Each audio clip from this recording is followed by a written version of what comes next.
The reality check is on. It's time to get real. It's real. For real. Like for real. The reality check. This is The Fit Show.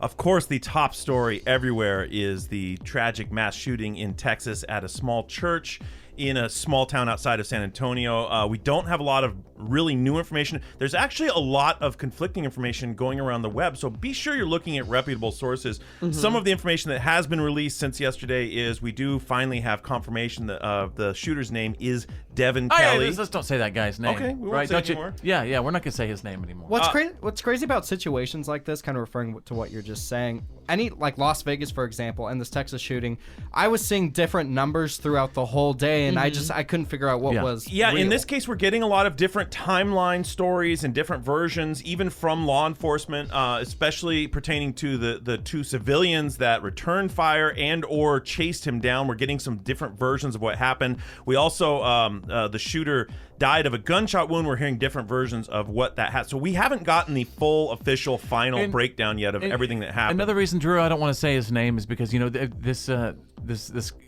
dude probably saw what happened right in Las Vegas, and then I was just thinking to myself just yesterday, I'm like, my God, are we even safe now in our concerts, our churches, our schools? I mean, when is this crap gonna stop? It does appear in this case that there probably was a personal connection. It looks like his in-laws attended that church, even though they were not in attendance that day on Sunday. So we'll find out more as it comes. We'll get some more information out to you.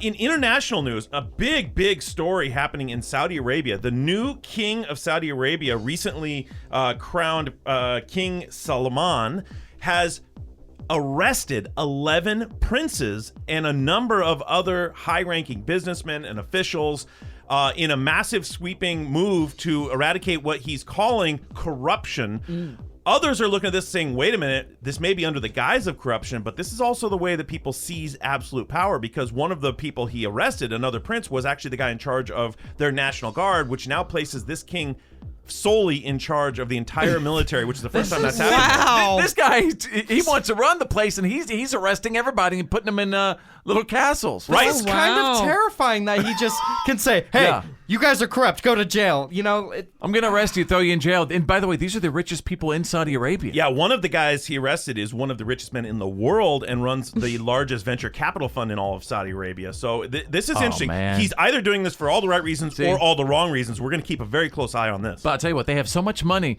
they're going to do what El Chapo did, and they're going to build like this tunnel, right, to go underneath all those princes, and then they're going to suck them out of it like a vacuum, and then they're going to suck them through this vacuum tube to a top secret location. Actually, Watch. very interesting where they're keeping them right now. This is an interesting part of that story. Where they're keeping them is at the Ritz-Carlton. So what they've done is shut off the internet, shut off the phones, and turned it into kind of a minimum security prison. All right, there you go. The Tuesday reality check on The Fit Show. This is The Fit Show.